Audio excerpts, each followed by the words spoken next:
자유한국당은 현재 경제 상황이 국가 비상사태 수준이라고 주장하고 있죠. 반면 청와대와 정부 여당은 과도한 경제 위기 부풀리기다. 이 같은 입장입니다. 새해를 맞아 어젯밤에 진행된 JTBC 신년 토론회에서도 경제 위기론을 놓고 치열한 공방이 펼쳐졌습니다. 한쪽에서는 암울하다, 다른 쪽에서는 오염된 뉴스다 평가가 엇갈렸습니다.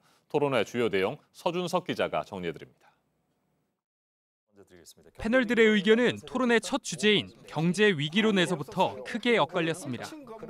실물 경제로 보면 도소매 음식점 소비가 좀 줄고 있고 또 건설 투자도 줄고 있고 주는 정도가 아니라 마이너스로 돌아섰습니다. 그다음에 제조업만 보면은 뭐 생산, 투자, 고용 모든 게 다 지금 마이너스로 돌아섰고 분명히 하락세에 있고 실물 경제는 암울하다.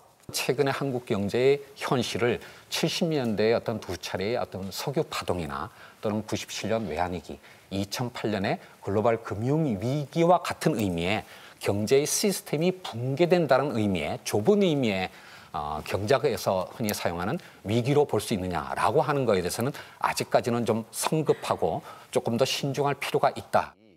유시민 작가가 최근 경제 위기를 부각시키는 뉴스들이 오염됐다고 표현하자 토론 분위기는 격해졌습니다.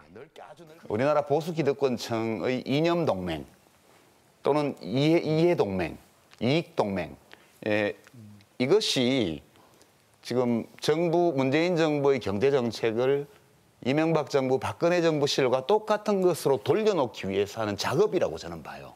거의 모든 경제 뉴스들이 중립적이거나 또는 객관적인 것이 아니고 심각하게 이해관계가 오염되어 있는 경제 뉴스라고 저는 봐요. 민생지수가 나쁘다는 것을 과학적으로 통계적으로 보여주는 겁니다. 제가 이걸 가지고 위기라고 하는 것이지 제가 보수 대기업이나 또는 기득권을 방해할 생각은 전혀 없고요. 문재인 정부의 소득 주도 성장 정책에 대해서도 날선 공방이 이어졌습니다. 소득 주도 성장이라고 했는데 실제로 소득이 증가하는 줄 알았더니 전 계층에서 소득이 증가하지 않더라라고 하는. 그러니까 가계가 실질적으로 처분할 수 있는 소득은 지난 문재인 정부 들어와서 한 번도 증가한 적이 없습니다. 우리가 시장의 어떤 기대와 달랐던 부분들은 소통하고 반영하고 보완을 할 것입니다.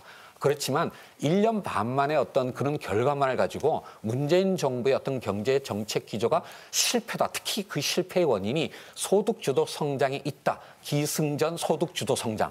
이렇게 가는 것은 아직도 성급하다.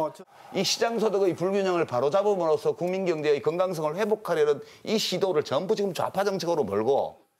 김 위원장은 문재인 정부의 경제 정책이 가져온 긍정적 효과를 강조했지만 좋아진 부분들도 굉장히 많습니다. 상용직이 늘어난다라든지 또는 그러니까 고용원이 있는 자영업자가 늘어난다든지.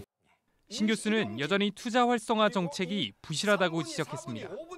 근데 지금 나오는 걸 보면 또 경기가 나쁘니까 부동산을 활성화해서 SOC를 조기 착공하고 민자의 그 참여를 이것은 제가 너무 70년대부터 봐왔던 방법이라서 이 과거에 박근혜 정부나 이명박 정부나 노무현 정부나 거슬러 올라가면 똑같은 것들을 돌려받게 하는 것이다. 원래 경제정책 방향이 하나로만 돼 있는 게 아닙니다. 이 4개의 요소가 있고요. 그것의 기반을 이루고 있는 것이 공정경제입니다. 최저임금 인상에 대해서도 시각은 서로 달랐습니다.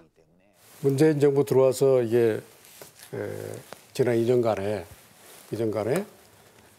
그동안의 온 추세보다도 너무 많은 인상률이 되다 보니까 이 부분이 감당할 수 있겠는가 하는 감당 능력에서 문제가 제기되고 있는 거예요.